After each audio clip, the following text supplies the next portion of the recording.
Stock है रिकोर्टो। देखो किसी भी स्टॉक में ना रिकोर्टो अभी आप और भी काफ़ी सारे प्लेटफॉर्म पे इसको देख रहे होंगे आप। काफ़ी लोग इसको लेके बुलिश हैं। अभी 3 ट्रेडिंग सेशन में स्टॉक 94 से 130 की प्राइस पे चला गया। ठीक है, कितना मूवमेंट मिला इसमें? 8%, 20% और फिर जो लास्ट ट्रेडिंग सेशन था वो 5%। तो ये 20, 25 और 8 ऑलमोस्ट 35 से 40% स्टॉक यहाँ से भाग चुका है। अब इसमें कुछ चीज़ें हैं जो टेक्निकल एनालिसिस में अपन कवर करेंगे इस वीडियो में। एक चीज़ और मैं आपको यहाँ पे दिखाना चाहूँगा, लाइक आपने काफ़ी सारे वीडियोस में RSI, जब आप स्टडी करते हैं RSI के बारे में, तो हम लोग देखते हैं कि वीडियोस में लोग क्या बोलते हैं ना कि RSI अगर 60 के ऊपर है या 70 के ऊपर है तो स्टॉक ओवरबॉट हो जाता है, राइट? आपने बहुत बार सुना होगा, तो स्टॉक बेच देना चाहिए। लेकिन आप खुद से जब आप ये देखोगे जो भी आप स्टॉक्स बाय कर रहे हो, मोस्ट ऑफ द टाइम या तो ब्रेकआउट पे बाय करोगे, राइट? जो ब्रेकआउट पे जो भी स्टॉक्स आप बाय करोगे उनकी RSI 60 या 70 से ऊपर होती है और वो ओवर बॉट जोन में ही होते हैं। उसके बाद भी हम स्टॉक्स को बाय करते हैं।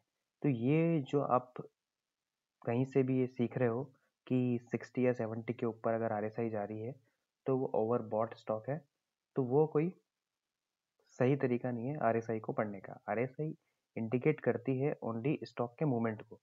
अगर स्टॉक में मोमेंटम जो है पॉजिटिव है तो ऊपर जाएगा। तो इसमें ऐसा कुछ नहीं है कि ओवरबॉट है तो इसको बाय नहीं कर सकते। अभी इसमें अपन पैटर्न देखते हैं, तो क्या पैटर्न बन रहा है। ठीक है, किसी भी स्टॉक में टेक्निकल एनालिसिस के लिए आपको मल्टी टाइम फ्रेम एनालिसिस करना होगा, राइट? ठीक है, अभी स्टॉक अपन रीड कर रहे हैं डे कैंडल पे। इसको मैं एक ब्रॉडर व्यू के लिए 1 मंथ टाइम फ्रेम पे जाऊंगा। ठीक है, यहाँ हम देख रहे हैं स्टॉक ने मूवमेंट स्टार्ट हुआ था 1999 से, और अभी हमको क्या दिख रहा है यहाँ पे। देखो मार्केट में ना अभी जो चल रहा है 24 में, मार्केट्स में most of the stocks all time high पे ट्रेड कर रहे हैं। ठीक है, यहाँ पे मेरे को क्या दिखाई दे रहा है कि ये जो इसका हाई था, यहाँ से मैं एक इसका सपोर्ट ड्रॉ करूंगा। अब देखिए सपोर्ट में जो ड्रॉ कर रहा हूँ ना, वो एक लाइन नहीं बना रहा। सपोर्ट के लिए अगर आप एक लाइन ड्रॉ करते हैं, रेजिस्टेंस के लिए, सॉरी मैं दोबारा रिपीट कर रहा हूँ, रेजिस्टेंस जो मैं यहाँ ड्रॉ कर रहा हूँ, ये एक चैनल ड्रॉ कर रहा हूँ, एक रेंज ड्रॉ कर रहा हूँ। कभी भी आप रेजिस्टेंस या सपोर्ट अगर ड्रॉ करते हैं तो हमेशा एक लेवल मार्क करना होगा आपको। ओके, कभी एक लाइन ड्रॉ करनी नहीं है। ठीक है, क्योंकि यहाँ पे मल्टीपल, ये एक कैंडल एक मंथ को आपको इंडिकेट कर रही है। ठीक है, एक मंथ में स्टॉक गया समवेयर, हाई बनाया 114 का। ठीक है, उसके बाद दोबारा इसने जब हाई बनाया वो बनाया 106 का। तो ऐसा नहीं है कि 114 जाएगा तो ही अपन मानेंगे कि ये इसने रेजिस्टेंस फेस की है ना। एक्यूरेट कभी प्राइस पे कोई स्टॉक जाएगा नहीं। ठीक है, एक रेंज तक जाता है, तो ये रेंज को अपन ड्रॉ करेंगे एक चैनल की तरह। ओके, तो अभी इस स्टॉक ने यहाँ पे इस प्राइस को रेस्पेक्ट किया। ठीक है, मैं ब्रश यूज कर रहा हूँ यहाँ पे।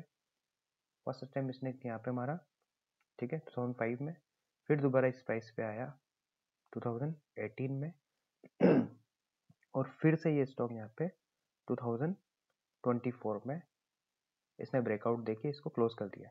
ठीक है, एक महीने में एक इस स्टॉक में हमको 25%, 26% का मूवमेंट ऑलरेडी मिल चुका है। अब मैं ये नहीं बोलूंगा कि आप इसको बाय करो। ठीक है, देखो एक और चीज इंपॉर्टेंट, जब आप चार्ट को देखते जाओगे, उसमें समझने की कोशिश करोगे ना, तो आपको काफी सारी चीजें नहीं मिलेगी। जितना टाइम आप स्पेंड करेंगे चार्ट पे, आपको उतनी चीजें नहीं समझने को मिलेगी। आपको बस टाइम देना है। अब देखो यहाँ से अगर मैं आपको मार्क करके बताऊं, ठीक है, मेजर कर रहा हूँ मैं यहाँ से इस वाले, दोबारा जब इसने अटेम्प्ट किया इस प्राइस को, तो इसने 4351 दिन, समझ रहे हो कितना टाइम हो गया, 2005 से 2017, 12 साल लगा इसने दोबारा इस प्राइस को टच करने में, राइट। अब मैं अगर बोलूँ कि दोबारा इस प्राइस को टच करने में इसने यहाँ से कितना टाइम लिया, 18 से 24, 6 साल। पहले 12 साल लगाए, उसके बाद 6 साल लगाए, मतलब पहले के मुकाबले स्टॉक्स की प्राइस में मूवमेंट अब ज़्यादा हो रहे हैं, राइट। पहले इसकी कैंडल्स आप देखो, कितनी छोटी छोटी कैंडल्स बना रहा है एक एक महीने में, एक एक महीने का मूवमेंट है किसी भी स्टॉक का, ठीक है। अभी मूवमेंट बन रहे हैं बड़े, रेड कैंडल है वो भी बड़ी है, ग्रीन कैंडल है वो भी बड़ी है, ठीक है। तो हम ये एक्सपेक्ट करते हैं कि पुराना जो चार्ट दिख रहा है उससे ज़्यादा मूवमेंट हमको आने वाले टाइम पे मिलेगा, ठीक है। अब बात करते हैं ब्रेकआउट की। हम ये देख रहे हैं कि प्राइस ने यहाँ पे ब्रेकआउट दे दिया है स्टॉक में। अब मैं ये मानता हूँ, या फिर एक रूल है, कि कभी भी कोई भी स्टॉक सीधा कभी ऊपर नहीं जाता है। आप इसको पहले भी देखोगे। सपोज करो ये अभी सिनेरियो बनानी है, ठीक है। हम यहाँ पे इस जगह पे सिनेरियो पे बात कर रहे हैं कि मैं यहाँ पे एक छोटा सा ये ट्रेड बना रहा हूँ कि यहाँ से इस प्राइस ने यहाँ ब्रेकआउट दिया, ठीक है। ये कैंडल बन चुकी है। अब ये सिनेरियो यहाँ पे क्रिएट हो रहा है कि ये प्राइस, ये कैंडल और ये कैंडल आप इक्वल मानो। यहाँ पे ट्रेड लूंगा तो ये प्राइस एक बार वापस नीचे आएगा, तो हम यही उम्मीद करते हैं कि ये प्राइस एक बार वापस इस लेवल को रिटेस्ट करने आएगा, उसके बाद ये स्टॉक ऊपर जाएगा, ठीक है। फिर भी अगर मैं ऐसा ट्रेडर हूँ नहीं, मैं अपॉर्चुनिटी मिस नहीं करना चाहता, तो मैं क्या करूँगा, कुछ क्वांटिटी, सपोज मेरा जो बजट है, मेरा जो पोटेंशियल है किसी भी स्टॉक को बाय करने का, मैं चाहता हूँ कि मैं इस स्टॉक की 100 क्वांटिटी बाय कर लूँ। सपोज करो मैं चाहता हूँ 100 क्वांटिटी बाय करना, राइट। तो मैं क्या करूँगा, इस प्राइस पे, करंट मार्केट प्राइस पे मैं स्टॉक्स बाय करूँगा 50, कितना, I will buy only 50 stocks and wait for price to come down. जब प्राइस नीचे आएगी then I will add more 50 quantities, okay. उससे क्या होगा, यहाँ से ऊपर अगर सीधा चला जाता है तो अपॉर्चुनिटी मिस नहीं की मैंने, कम से कम 50 स्टॉक्स पे तो प्रॉफिट बुक करूंगा, ठीक है। और 50 बुक बाय करने का मेरे को एडवांटेज ये मिल गया कि अगर यहाँ से नीचे आ गया तो मैं 50 दोबारा यहाँ पे बाय कर लूंगा, ठीक है। ये सिनेरियो हो गया। मेरे को हो सकता है सीधा ऊपर गया तो मेरे को 50 का ही प्रॉफिट मिला, 100 का नहीं मिला, नुकसान है। लेकिन फायदा भी तो है कि आपने अगर 100 क्वांटिटी इस लेवल पे बाय कर ली, फ्री स्टॉक नीचे आया, तो आपकी जो कैपिटल है वो जब तक नीचे आएगा तब तक तो ब्लॉक है। आप उस 50 रुपए की, 50 स्टॉक की जो कैपिटल है उसको यूज नहीं कर सकते। इसको थोड़ा सा प्रैक्टिकली समझो। कभी भी किसी स्टॉक में, ब्रेकआउट वाले स्टॉक्स में जब एंट्री कर रहे हो तो दो चीजें हमेशा ध्यान रखनी है। पहली, या तो आप क्वांटिटी हाफ रखो, ठीक है, हाफ क्वांटिटी से ट्रेड करो, या फिर वेट करो रीटेस्ट का। जब रीटेस्ट करे तब स्टॉक ऊपर जाओ, तब लो। काफी बार सिनेरियो ऐसा बनेगा। एक और लेवल अपन यहाँ देखते हैं। सपोज करो इस लेवल पे मेरे को ट्रेड लेना था, ठीक है। ये इसने डबल बॉटम बनाया यहाँ पे, और ये नेकलाइन का इसने ब्रेकआउट दिया। यहाँ से ब्रेकआउट देके ये देखो, ये दोबारा यहाँ रिटेस्ट करने आया है।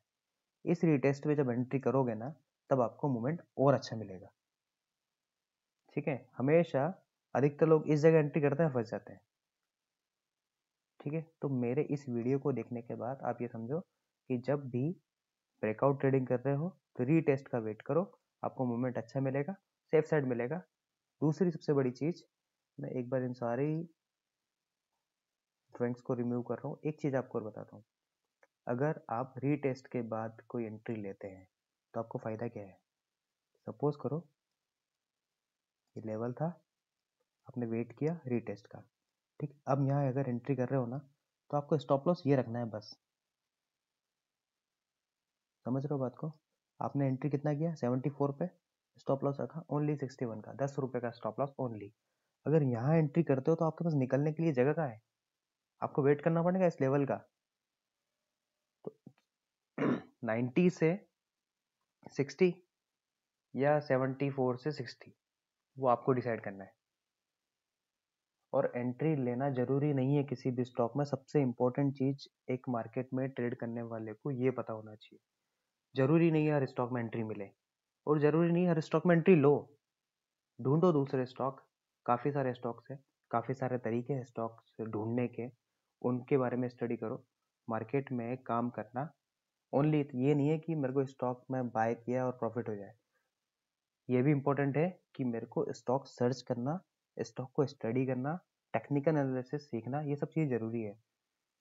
If you have come in market to earn money, then आपको वो सारे रिसोर्सेज, ऐसा नहीं है कि मैं कहीं से लेवल लूँ और ट्रेड कर लूँ, वो ज़रूरी नहीं है। आप टेक्निकल एनालिसिस सीखो, सीख के जब काम करोगे ना, 1 रुपया भी अगर सीख के कमाया तो उसकी खुशी अलग होती है दोस्तों। ठीक है, तो ये एक छोटा सा एनालिसिस था मेरा रिको ऑटो। इस कंपनी के बारे में आप थोड़ा सा रिसर्च कीजिए। कंपनी काफ़ी फंडामेंटली स्ट्रांग है, यही रीज़न है कि इसमें वॉल्यूम अभी बढ़ रहे हैं, नए बायर्स आ रहे हैं। ठीक है, फाइनेंशियल इंस्टीट्यूशंस इसमें अपनी पोजीशन बना रहे हैं।